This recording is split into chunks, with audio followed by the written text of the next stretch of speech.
shows us the rates that are applying to the award. These obviously can be changed when necessary.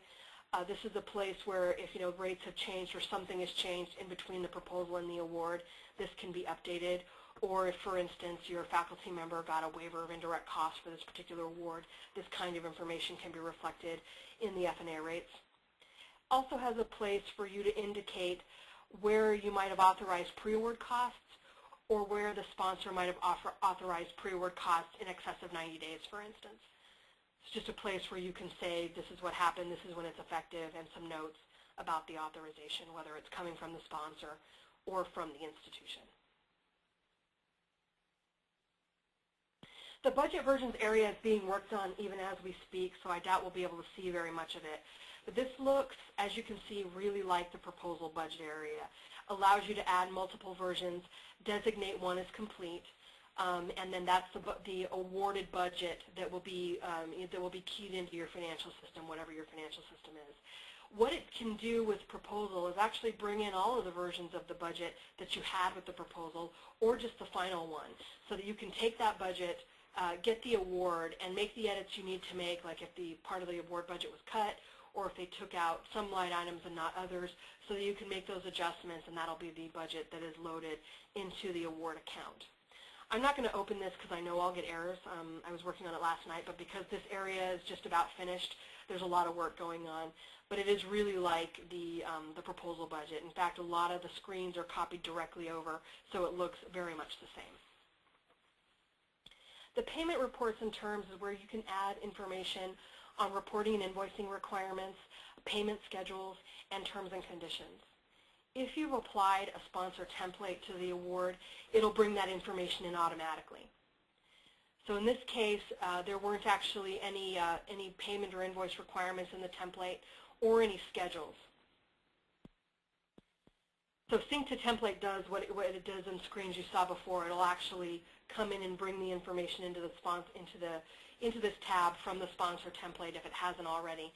So one of the ways that can be really useful is that if I've added a bunch of information and realize it's an error, I don't have to delete each line item. I can just sync it back to the template so that it brings in that right information.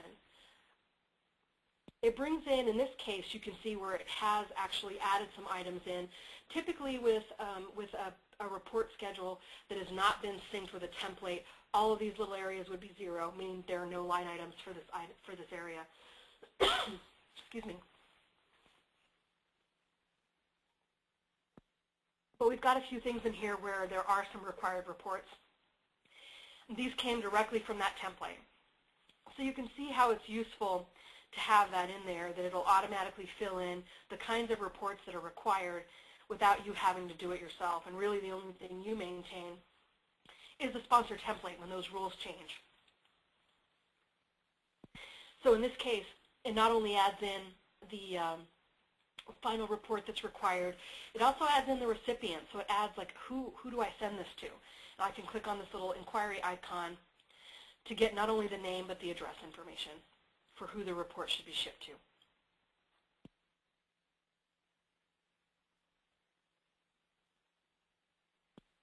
I love it when I close tabs without paying attention.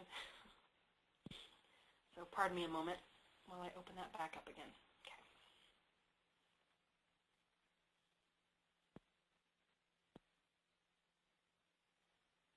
Okay. It does the same thing with all of the other kinds of reports you might require in KC language. We call those reports report classes. So they're financial, property, intellectual property reports, all these kinds of different things that might be populated by a template or by the user who's creating the award if there is no template or there's something different going on that you need to set this up separately. What it does is allows you to select the report type, the frequency, like how often do you have to do this report, and what is that frequency based on. So when it calculates the due date over here, it's actually saying what are we starting this frequency from? Is it quarterly? Is it, if it's final, is it after the end date? Is it so many days past the execution date, for instance? So there are a bunch of different bases that actually counts the number of days to calculate the due date.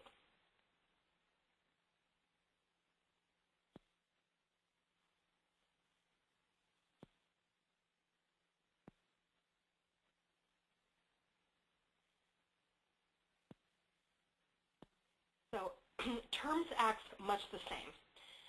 If there are any specific terms, as you can see, there are definitely some terms related to the template we applied. It'll add those in, or you can add them in separately, and these are performed against a lookup. So let's see. We'll take a look at the prior approval one since it has a bunch of different things in it. So these are some of the terms that are required by this particular template for the Sloan Foundation. So they need approval if the PI changes, or if there's no cost extensions, or alteration renovation costs. All of these things can be added to a template so that I don't have to go through and add each of these 7 items every time I set up an award for the Sloan Foundation. Or I can perform a lookup in this different area, and it'll take me to a table where I can look up specific terms and add them to the proposal. I can really do it either way.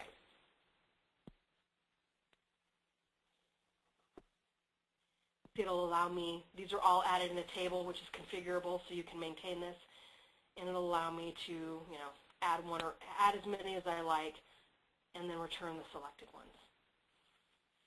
And those will add into the terms area in that prior approval section.